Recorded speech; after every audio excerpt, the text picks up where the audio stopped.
Hello दोस्तों, क्या हाल है आप लोगों के। आई होप आप लोग बहुत बढ़िया होंगे। मैं स्थान ऑफिशियल में आपका फिर से बहुत बहुत स्वागत है। आई होप आपका दिन काफ़ी बढ़िया होगा। तो आज हम बात करें उत्तराखंड डीएलएड के पेपर के बारे में। यानी डीएलएड का फॉर्म जो है वो आ चुका है, आप सबको पता है, और उसके काफ़ी सारे लोग जो हैं उसकी तैयारी कर रहे हैं। ठीक है, हमने उसके ऊपर वीडियो बनाई भी थी और हमने ये भी बोला था वीडियो में कि हम जो है सारे के सारे जितने भी डीएलएड के अभी तक पेपर हुए हैं सब पेपर को बताएंगे, आपको उसका एनालिसिस देंगे और ये भी बताएंगे कि उसका सॉल्यूशन क्या है। तो हम इसको जो वीडियोस को होगा दो पार्ट में मतलब हम कवर करेंगे। पहला पार्ट होगा हमारा एनालिसिस का। एनालिसिस में हम ये बताएंगे कि कितने क्वेश्चन कौन से पार्ट से आते हैं, और दूसरा पार्ट हमारा होगा कि उसका सॉल्यूशन का पार्ट में हम ये बताएंगे कि किस तरीके से किस क्वेश्चन को और किस पेपर को सॉल्व करा जाएगा। ठीक है, तो कई बार इसमें ऐसा होता है डीएलएड के, अगर मैं आपको पुराने पेपर दिखाऊंगा 2016 में भी हुआ था, 2000 उसके बाद में 14 में हुआ था आई गेस, है ना। उसके बाद में 18 या 17 के आसपास हुआ था, उसके बाद फिर हुआ था। तो ऐसे कर करके मतलब 2-3 साल के गैप में ज़्यादातर ये जो होते हैं डीएलएड के पेपर आते हैं आपके। ठीक है, एंट्रेंस जो आते हैं वो हर साल तो नहीं आ पाते। ठीक है, तो ये बताया जाएगा कि आपको किस तरीके से क्वेश्चन आए थे, और उसमें क्वेश्चन की रिपीटेशन की क्या मतलब कितनी फ्रिक्वेंसी है वो भी आपको दिखाया जाएगा। तो अगर आप मान लेते हैं इसको समझेंगे तो आपको बहुत ज़्यादा फ़ायदा होने वाला है एग्जामिनेशन में काफ़ी सारी चीज़ें जो हैं वो आपको यहाँ से मिलेंगी। तो अभी ये जो पेपर है ये इससे पहले वाला जो अभी एग्ज़ाम हुआ है, यानी अभी जो हम आप जो फॉर्म आए हैं वो 2024 में आए हैं, है ना। तो इससे पहले जो एग्ज़ाम हुआ है हमने उसका पेपर जो है वो डाउनलोड कर रखा है। और ये देखिए पूरा पेपर जो है वो 200 क्वेश्चंस का था। और ये अभी हम बात करें तो हमने कौन सा पेपर डाउनलोड करा है, तो मैथमेटिक्स का पार्ट डाउनलोड करा है। इसका पहला पार्ट जो 100 क्वेश्चन होते हैं वो सभी के लिए सेम होते हैं, लेकिन 100 के बाद जो होते हैं वो पार्ट के हिसाब से चेंज होते रहते हैं, सब्जेक्ट के हिसाब से। ठीक है, तो देखिए इसमें 200 क्वेश्चन जो आए थे वो किस तरीके से आए थे। पहला जो पार्ट था इसका 50 क्वेश्चन पे ये बटा हुआ था। जैसे 50 क्वेश्चन आपको दिख रहे होंगे, ये आपको जो क्वेश्चन दिख रहे हैं ये सारे के सारे क्वेश्चन जो हैं वो जीएस के हैं। ठीक है, उत्तराखंड जीएस भी इसी में ही मिक्स है, और इसमें करंट अफेयर्स भी हैं, इसमें रीजनिंग भी है।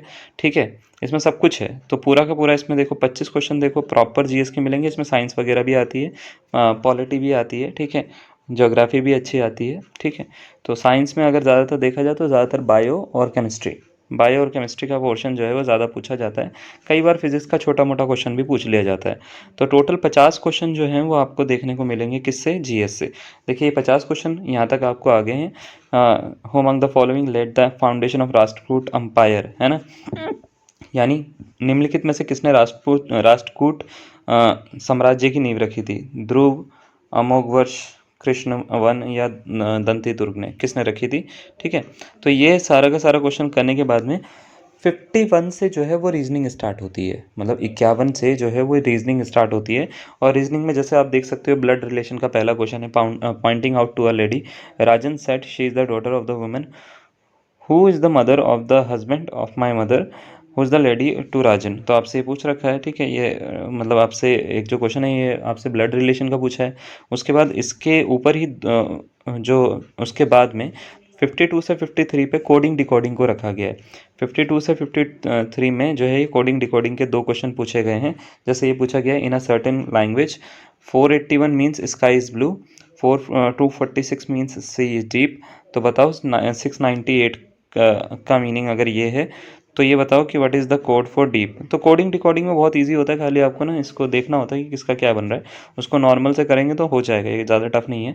ठीक है, उसके बाद नेक्स्ट जो दे रखा है डायरेक्शन सेंस का क्वेश्चन दे रखा है। फिर कैलेंडर का क्वेश्चन दे रखा है। फिर आपको जो क्वेश्चन आपको देखने को मिलेगा ये आपको मिलेगा सीरीज़ का क्वेश्चन। ठीक है, तो सीरीज़ में भी दो तरह के क्वेश्चन आते हैं। एक तो होता है कि बताइए कि इसमें गलत क्या है, फिर आता है कि मिसिंग वर्ड बताइए, मिसिंग सीरीज़ बताइए, है ना। इसमें भी और भी चीज़ें आती हैं, जैसे सीरीज़ का जो है मतलब गलत भी होता है, मिसिंग भी होता है, और उसके साथ साथ एक चीज़ और भी पूछ ली जाती है कि सीरीज़ में जो है नया अगर 3 से 4 सीरीज़ को मिक्स कर दिया जाए या 2 सीरीज़ को मिक्स कर दिया जाए तो क्या सीरीज़ बनेगी।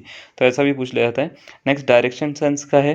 उसके बाद में आपसे वेन डायग्राम का पूछा गया है, फिर आपसे फिगर का पूछा गया है, फिर काउंटिंग के ऊपर है। ठीक है, और पैटर्न के ऊपर है, जैसे कट कर लेते हैं फिगर को। फिर वाटर इमेज का क्वेश्चन है, आपको अगर ये देख पा रहे हो तो ये देखो वाटर इमेज पूछी गई है इसकी। ठीक है, दो तरह की इमेज होती है, मिरर इमेज और वाटर इमेज। तो वाटर इमेज पूछी है इन्होंने। ठीक है, उसके बाद में मिरर और वाटर आप दोनों ही पढ़ के जाइएगा, मेरे हिसाब से तो दोनों ही ठीक रहेगा आपके लिए। फिर पज़ल के क्वेश्चन जो हैं वो आपसे बाद में पूछे गए हैं आगे जाके। जैसे नंबर ऑफ़ क्यूब्स का भी पूछा गया है, कितने क्यूब बन सकते हैं, ठीक है? कितने क्यूब को पेंट करा जा सकता है, ठीक है? वर्टिसेस अगर उनके दे दिया जाए, सब चीज़ें दे दिया जाए, ठीक है? फिर आपके पास में जो ये आता है, ये इसको एनालॉजी बोलते हैं, एनालॉजी का पार्ट है ये, ठीक है? कि अगर मान लेते हैं BEGA is equals to ratio AD FJ is ratio या मतलब ये जो डबल रेशो का सिंबल है, ठीक है? मतलब प्रोपोर्शनल का सिंबल होता है, वैसे प्रोपोर्शनल का कोई यूज़ नहीं होता, ठीक है? PSPY है, तो ये बताओ इसकी प्लेस पे क्या आएगा। तो बस कुछ नहीं, आपको ये देखना होता है कि कितना कितना गैप है या क्या क्या चीज़ें, जैसे A से B में 1 का है, E से D में 1 का है, G और F में 1 का है। तो ऐसे ही कर करके आप एक आगे करना है, या इस तरफ से अगर आपको निकालना तो एक पीछे का निकालना होता है आपको, ठीक है? तो ऐसे निकालेंगे तो बन जाएगा आपसे। क्लियर? नेक्स्ट जो है, फिर दोबारा से आपसे पज़ल के ही क्वेश्चन पूछे गए थे आपसे, और इसके बाद में अब ऑड वन आउट के क्वेश्चन जो है वो आपसे पूछे गए थे कि इनमें से कौन सा अलग है। जैसे ये आपसे पूछा गया था, ठीक है? कहाँ गया? ऋग्वेद, यजुर्वेद, अथर्ववेद या आयुर्वेद। आयुर्वेद कहाँ से आ गया इसमें, है ना? सामवेद होता है, ठीक है? तो ये सब चीज़ें जो हैं वो अलग, आपको ऑड वन आउट देखना था इसमें कि कौन कौन सा है, ठीक है ना? तो ये सारे के सारे क्वेश्चन क्लॉक वगैरह मिला के, क्लॉक के भी क्वेश्चन हैं। फिर उसके बाद में इसमें वो भी क्वेश्चन है जिसको हम बोलते हैं सिटिंग अरेंजमेंट के क्वेश्चन है इसमें, ठीक है? तो रीजनिंग तो पूरी ही आती है, रीजनिंग के 50 क्वेश्चन इसमें आपको देखने को मिलेंगे, ठीक है? इसमें कंस्ट्रक्शन ऑफ वर्ड्स भी आएंगे, ठीक है? अब ये करने के बाद में जैसे ही आपने 100 क्वेश्चन पूरे करे, ठीक है? 100 क्वेश्चन पूरे करने के बाद में 101 से आपका सब्जेक्ट वाला पार्ट स्टार्ट हो जाएगा। जैसे यहाँ पे दे रखा है 3:4 के अनुपात में दो संख्याओं के घनों का योग 5824 है, तो बताओ संख्याओं का योग कितना होगा? या इसको इंग्लिश में पढ़े तो sum of cubes of two numbers are in the ratio 3:4, मतलब दो नंबर है उनका क्यूब का जो, ठीक है? The sum of cubes of two numbers are in the ratio, ठीक है? तो दो नंबर है, उनके क्यूब का जो रेशो, सम का जो रेशो है, ठीक है? ठीक है, तो वो कितना है बच्चे? उसका है 3:4 के रेशो में, ठीक है? तो बताइए 5824 अगर इसकी वैल्यू हो तो बताओ कि नंबर का सम क्या होगा? तो ए क्यूब प्लस बी क्यूब का फॉर्मूला लगा देना, ठीक है? उससे ये बन जाएगा, ठीक है? नेक्स्ट जैसे ये वाला एक क्वेश्चन दे रखा है, ये भी क्यूब रूट का ही क्वेश्चन है। पी की वैल्यू अगर इतनी हो तो पी को अंदर मल्टीप्लाई कर देंगे, तो ये पी क्यूब प्लस 3p² है ना, प्लस 3p+1 ऐसे ऐसे कुछ बनेगा, ठीक है? तो ये p+1 का होल क्यूब होता है ये, ठीक है? तो होल क्यूब से क्यूब रूट हट जाएगा तो p+1 यानी इसका 1000 आंसर हो जाएगा, ठीक है? तो इस तरीके से जो है ये पूरे के पूरे क्वेश्चन आपसे पूछे जाते हैं। नेक्स्ट क्वेश्चन आपसे पूछा गया है प्रॉफिट परसेंटेज का क्वेश्चन पूछा गया है कि प्रॉफिट कितना होगा, है ना? लॉस कितना, प्रॉफिट एंड लॉस का एक क्वेश्चन पूछा गया है। सेलिंग प्राइस अगर आपको गिवन है, प्रॉफिट परसेंटेज गिवन है, ठीक है? तो बताओ अगर इसको 750 में बेचेंगे तो कितना प्रॉफिट होगा? तो कॉस्ट प्राइस निकाल के आप इसको कर सकते हो। पहले कॉस्ट प्राइस निकालना, कॉस्ट प्राइस निकाल के दोबारा से सेलिंग प्राइस वाले फॉर्मूले में डाल देना, आपका आंसर आ जाएगा। फिर आपसे जो ये क्वेश्चन पूछा गया था, ये लाइन्स एंड एंगल्स से पूछा गया था, ठीक है? लाइन्स एंड एंगल से आपसे एंगल BOC यानी कहाँ है BOC? BOC ये वाला एंगल पूछा गया था आपसे। तो ये टोटल एंगल पूछा गया है आपसे कि कितना होगा। तो इसमें कुछ नहीं, आप रिफ्लेक्स एंगल की प्रॉपर्टी भी लगा सकते हो। वैसे तो ये वन आई चाहो तो ये वाला एंगल निकाल के ये वाला एंगल निकाल लेना। ये वाला जैसे ही निकला, ठीक है? उसके बाद में क्या है, बाकी एंगल, बस इतना सा एंगल निकाल के आपका काम हो जाएगा, ठीक है? तो मतलब ऐसे, वैसे तो ये पूरा का पूरा ऐसे 40 डिग्री ये है तो 40 ये हो जाएगा। फिर ये वाला निकाल के ये वाला निकालोगे तो आपका बन जाएगा पूरा का पूरा, ठीक है? तो 40 में प्लस करके जो भी आएगा 180, वो लाइन्स एंड एंगल्स की प्रॉपर्टी लगा के जो लीनियर सम वाली होती है 180 डिग्री वाली, उस पर निकाल सकते हो आप इसको, ठीक है? उसके बाद एक क्वेश्चन ट्राइंगल से आया था। फिर क्वेश्चन आया था the difference between 1/3 and 1/4 of a number is equal to square root of the number, find the number, ठीक है? आपसे ये पूछा गया था। मतलब एक लीनियर इक्वेशन का क्वेश्चन है। फिर एवरेज का एक क्वेश्चन पूछा गया आपसे। यूनिट डिजिट का क्वेश्चन पूछा है, 3 की पावर 40 में यूनिट डिजिट क्या होगा? डिवाइड कर दो इसको, है ना? डिवाइड करके जो भी आएगा 4 से डिवाइड करो, 3 की पावर 40 को 4 से डिवाइड करोगे, ठीक है? रिमाइंडर 0 आ रहा है, रिमाइंडर 0 आता है तो 3 की पावर 4 का जो आंसर होता है वही इसका यूनिट डिजिट होगा, यानी 1 हो जाएगा इसका आंसर, है ना? तो इस तरीके से आप इसको निकाल सकते हो। तो इसके बाद में बार ग्राफ का एक क्वेश्चन पूछा गया था आपसे, उस पर आपसे 2-3 क्वेश्चन पूछ लिए गए थे, ठीक है? बार ग्राफ के बाद में ये फिगर का क्वेश्चन पूछा गया था आपसे कि स्टार में जो है ये एक्स की वैल्यू क्या होगी, ठीक है? तो इसमें आप वो एक्सटीरियर एंगल की प्रॉपर्टी लगा के इसको सॉल्व कर सकते हो। फिर रेशियो एंड प्रोपोर्शन का क्वेश्चन पूछा गया था।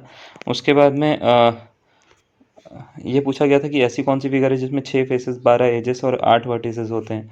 तो भैया ऑब्वियस सी बात है ना? इसको बहुत ईज़ी है, क्यूब में होते हैं सारे के सारे, तो क्यूब इसका आंसर हो जाता है। The sum of any 3 numbers consecutive number is 27, then what will be the sum of the square of first 2 numbers?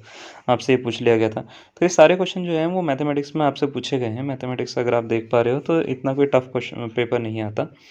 थोड़ा-सा पढ़ोगे तो हो जाएगा, है ना? इसकी बाकी हम तैयारी भी करवाएँगे। तो मैथमेटिक्स के कितने क्वेश्चन आए थे पहले अभी इसके ऊपर बात कर लेते हैं। Surface area and volume, HCF, LCM सब चीज़ें इसमें पूछी जाती हैं, ठीक है? जितना भी होता है लगभग सारा ही आता है इसमें, ऑड वन आउट के साथ-साथ नंबर का भी आता है और अलजेब्रा का बहुत सारा पोर्शन आता है, ठीक है? एवरेज का अच्छा खासा पोर्शन आता है इसमें, तो बढ़िया आता है इसका, ठीक है? बाकी ये सीरीज़ के भी आते हैं कुछ-कुछ क्वेश्चन कई बार ना, जैसे 1 upon under root 100 minus under root, तो इसका एलसीएम लोगे तो कट जाएँगी चीज़ें आपस में ना, ठीक है? तो एलसीएम लेके या एलसीएम मत भी लो तो इसको रैशनलाइज़ कर लो। रैशनलाइज़ करोगे तो रैशनलाइज़ करके ना चीज़ें कट जाएँगी, 10 माइनस 1 मिलेगा इसका आंसर मेरे हिसाब से। तो 10 माइनस 1 9 हो जाता है, 9 या 11 में से एक इसका आंसर होगा, ठीक है? तो उसके बाद में आपके जो क्वेश्चन पूछे गए थे 100 मतलब 50 के बाद में 151 से आपके जो स्टार्ट हो जाते हैं, वो स्टार्ट हो जाते हैं पेडागोजी का पार्ट। तो पेडागोजी का पार्ट स्टार्ट होता है और ये टोटल 100 तक चलता है, ठीक है? तो ये 100 तक पूरे के पूरे पेडागोजी के क्वेश्चन हैं। ये सारे के सारे आपसे पूछे जाते हैं। तो ये पूरा का पूरा पेपर कुछ इस तरीके से है, आप इसको चाहो तो आप हमारे से जो ग्रुप में जो है वहाँ पे आप ऐड हो सकते हो और इसके सॉल्यूशन हम डेली बेसिस पे अब करवाने वाले हैं, तो हमारे साथ में आप जुड़ सकते हो, ठीक है? तो अगर आपने इस चैनल को सब्सक्राइब नहीं किया है तो आप बिल्कुल इसको सब्सक्राइब करिए। इसके सारे सॉल्यूशन, सारी चीज़ें जो हैं वो आपको ऑन टाइम आपको मिलनी शुरू हो जाएँगी इसी चैनल पे ही। सारी की चीज़ें जैसा कि आपने पुराना, अगर आप हमारे चैनल से जुड़े हैं तो आपको पता होगा कि हमने प्राइमरी भर्ती हुई थी, डीएलएड हुआ था।